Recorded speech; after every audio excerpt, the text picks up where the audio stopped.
네, 신장암 조직검사 결과지 예시를 저희가 두 가지로 준비를 해봤는데요. 네, 결과지를 보니까 영문이 정말 굉장히 많은데 어떤 의미가 있고 또 여기서 중요한 포인트는 어떤 것인지 좀 설명을 부탁드리겠습니다. 네, 그 뭐 조직 검사 결과지에 나와 있는 내용이 좀 많긴 합니다.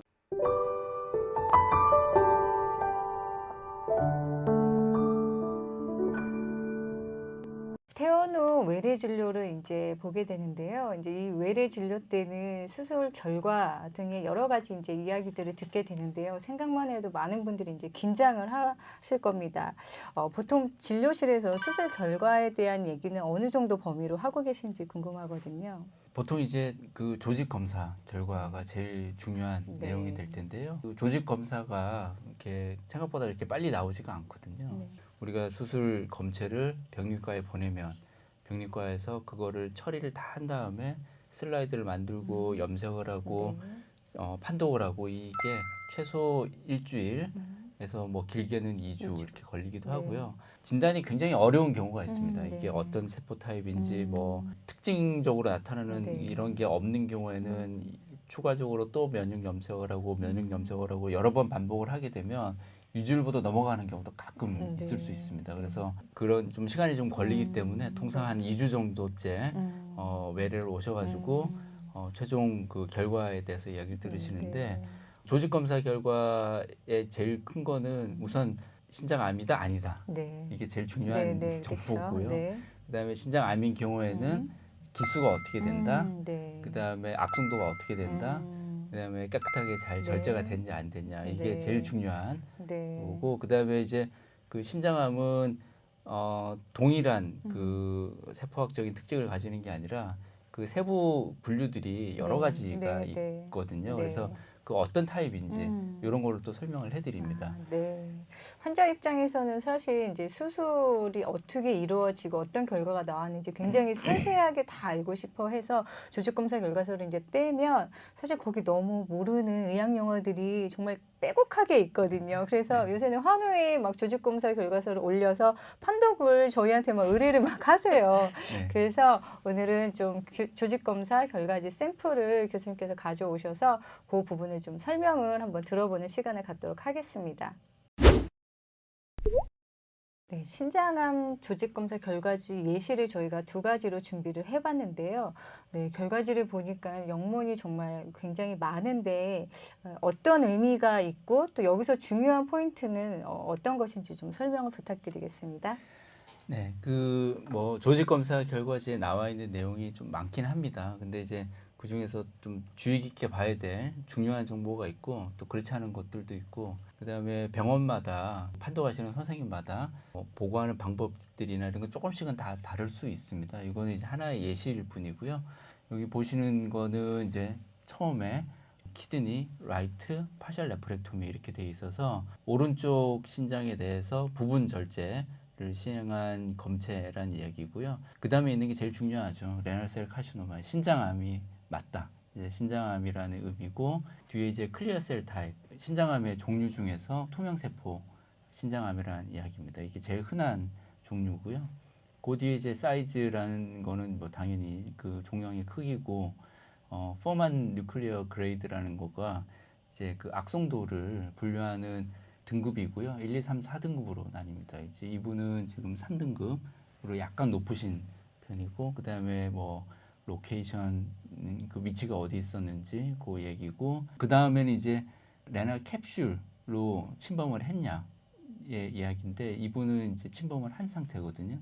근데 침범을 했다고 다 크게 문제가 되는 건 아니고요. 침범을 해서 그 밖에 있는 지방 조직까지 가야지 3기로 분류가 됩니다. 그래서 그 밑에 보면 페리네럴 팻 티슈에 인베이전이 없는 걸로 돼 있거든요. 그래서 이분은 3기가 아니고 최종적으로는 1기에 해당되는 걸 알 수가 있고요. 이제 바깥쪽으로 침범을 하는 수도 있지만 안쪽으로 침범하면 신장 안쪽에 있는 그 지방 조직으로 침범을 할 수가 있는데 그게 이제 레널 사이너스 팻에 대한 그 인베이전 그 침범 여부 여기서 지금 없는 걸로 나와 있죠. 그래서 일단은 3기가 아니고 또 중요한 거는 그 밑으로 가면 이제 투모 스롬바이 종양 혈전이 있었는지 근데 지금 없다고 돼 있고, 그다음에 부신 쪽에 침범이 있었는지 없었던 걸로 돼 있고, 그 밑에 더 중요한 거죠. 저기 서지컬 마진 절단면에 암이 있었냐 없었냐, 여기서는 이제 없었고 마진이 3mm, 그러니까 3mm 간격으로 잘 절제가 돼서 암이 몸에 남은 건 없다, 그 이야기를 한 거고, 그 밑에가 이제 림프노드 임파절인데 지금 이분은 이제 부분 절제를 했으니까 이제 임파절 절제를 안 했죠. 그래서 제출이 안 된 걸로 표시가 돼 있고, 그리고 그 밑에 보면 따로 조직이 제출된 게 있는데 그게 이제 페리투모럴 팻, 그러니까 그 종양 주변에 있는 지방 조직을 별도로 또 제출을 했습니다. 그래서 거기에서 종양의 침범이 있는지를 본 거고요. 여기서 없다고 했기 때문에 최종적으로는 이분은 밖으로 침범한 게 없고 신장 종양의 캡슐 안쪽까지만 있었기 때문에 1기에 해당되고 사이즈가 2.2cm로 작았기 때문에 이제 1기 중에서도 1A에 해당되는 그런 이제 결과지입니다. 네, 또 다른 조직 검사 결과지를 가져왔는데요. 앞에 환자와 어떻게 다른지 또 설명 좀 부탁드리겠습니다.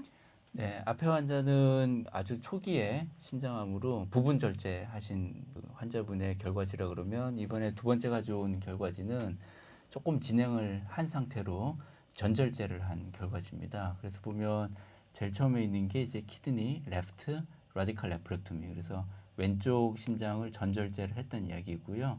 그다음에 파필러리 레널셀 카시노마 타입 2라고 하는 거는 신장암 안에서도 파필러리 타입, 그러니까 그 유두상 신세 포함이고, 유두상 신세 포함은 타입 1, 2가 나뉘거든요. 그래서 그 중에 타입 2라는 이야기입니다. 그리고 이제 사이즈는 이제 그냥 보시면 아실 거고, 퍼먼 그레이드가 이제 WHO 그레이드로 이제 이름이 바뀌어가지고 WHO 그레이드 3고, 여기는 또 친절하게 패솔로직 스테이지, 그러니까 T 스테이지를 또 기술을 해주셨는데요. T3A, 그러니까 3기 중에서도 A에 해당된다는 것을 설명을 해주셨고, 그 밑에 보시면 레날 캡슐도 침범을 하고 주변 지방 조직으로도 침범을 하고 신장 안쪽에 지방 조직으로도 침범을 하셨거든요. 그래서 뭐 이런 것들이 다 3기에 해당되는 소견이고요. 그 밑에 보면 또 신장 정맥 안쪽으로 그 혈전이 침범이 있었는지 해서 있었던 걸로, 그래서 이분은 이제 3기에 해당됩니다. 그리고 밑에 쭉 보시면 서지컬 마진, 뭐 이분 깨끗하게 다 절제된 걸로 돼 있고, 림프노드라고 된 게 임파절이죠. 이제 이분은 수술할 때 의심되는 이제 임파절이 있어서 제거를 했고, 그게 이제 3개를 제출을 했는데 그 중에 2개가 전이가 있는 걸로 판독을 해서 결국은 이제 N 스테이지가 1인 상태가 된 거죠. 그 다음에 조금만 더 밑으로 보면 이제 이분은 수술할 당시에 반대쪽 부신에도 약간 의심되는 병변이 있어서 같이 수술을 했거든요. 그래서 그거에도 지금 전이가 있었던 걸로 판독이 됐습니다. 그래서 이분은 최종적으로 임파절 전이도 있고 국소적으로는 3기고, 그래서 종합적으로는 이제 4기에 해당되는 환자분 조직 검사 결과입니다. 조직 검사지에 정말 굉장히 많은 내용들이 담겨져 있는데요. 또 궁금한 것이 신장암과 신세포암이 다른 건가요? 같은 건가요? 네, 네. 같은 겁니다. 아, 예. 네. 근데 왜 표현이 그렇죠? 신장에 생기기 때문에 신장암이라 그런 거고요. 네. 그걸 조금 더 구체적으로 신장에 있는 세포에서 생긴다고 신세포암이라고 부르는 거고요. 네. 이제 많은 분들이 콩팥에 생기는 거랑 다른 데 생기는 거랑 뭐 다른 암을 가지고 있던 분들이 저 콩팥에 뭐 신장암이 생겼을 때 이게 네. 신장암인지 아니면 다른 데 전이가 생긴 건지 뭐 이런 거 되게 궁금해 하시는 분들도 네, 네. 있거든요. 근데 보면 뭐 다른 전이암이 신장에 생기기도 하지만 보통은 그냥 별개로 이중으로 생기는 경우도 흔히 있습니다. 네. 우리가 보면은 신장암에서는 셀 타입이 되게 중요한데요. 환자분들 중에서는 자신의 셀 타입이 어떤 타입인지 또 정확하게 알지 못하는 분들이 있는데, 신장암에서의 셀 타입은 어떤 종류들이 있는지 설명 좀 부탁드리겠습니다. 제일 흔하게 나오는 종류가 투명 세포암이라는 거고요. 보통 한 70% 정도 투명 세포암입니다. 그 다음에 이제 그 국가별 좀 다르긴 한데 우리나라에서는 이제 유두상 세포암이랑 그다음에 혐색소 세포암이 한 8, 9% 정도씩 네. 이렇게 나와서 비슷한 빈도로 나오고 있고요.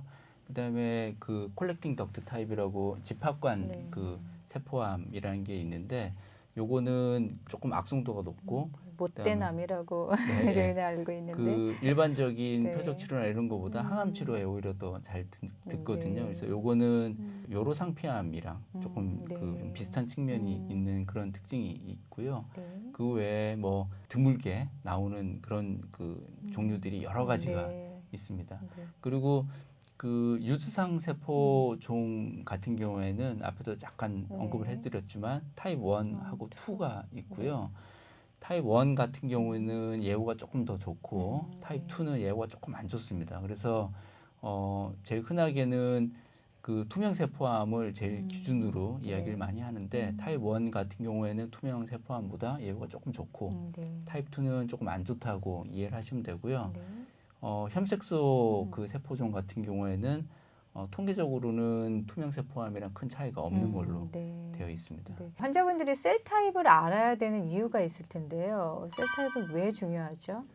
아무래도 이제 셀 타입에 따라 가지고 예후가 결정이 되는 측면이 있고 또 특히 주의를 해야 되는 셀 타입들이 있거든요. 네. 아까 말씀드린 그 집합관 세포 종이라든지 네. 아니면 요즘 또 좀 드물지 않게 나오는 그 MIT 패밀리 네. 그 트랜스로케이셔널 RCC라는 게 네. 있는데요. 이제 그런 종류는 예후가 굉장히 안 좋습니다. 그래서 그런 경우는 이제 뭐 재발도 워낙 빨리 하고 그러기 네. 때문에 검사 주기나 이런 것도 저희가 좀 조절을 해서 좀 더 짧게 봐야 되는 그런 측면이 있어서 네. 셀 타입을 아시는 게 도움이 되고요. 네. 근데 이전에는 표적 그 치료제, 표적 항암 치료제가 투명 세포 종에만 급여가 이제 돼. 급여가 네, 됐고 뭐 맞아요. 이런 상황이 좀 있었었기 네. 때문에 그 셀 타입이 또 굉장히 중요했거든요. 근데 네. 요즘은 그런 이제 셀 타입에 따른 급여의 차이나 이런 것들이 많이 없어졌기 때문에 네. 크리티컬하게 뭐 중요하지는 않는 걸로 생각이 네, 듭니다. 네, 네. 지금까지 조직 검사 결과지에 나와 있는 여러 가지 내용들을 좀 알아봤는데요. 그 중에 셀 타입을 확실하게 알아놓는 것이 환자분들에게는 도움이 될 것 같습니다. 이런 이제 유전적 그 소인을 가지는 신장암 중에 제일 대표적인 게 포니펠 린다우 증후군인데요. 포니펠 린다우 증후군은 이제 여러 가지 증상들을 동반합니다. 그래서 여러 증상들이 동반하기 때문에 증후군이라는 표현이 붙는 거고요. 네.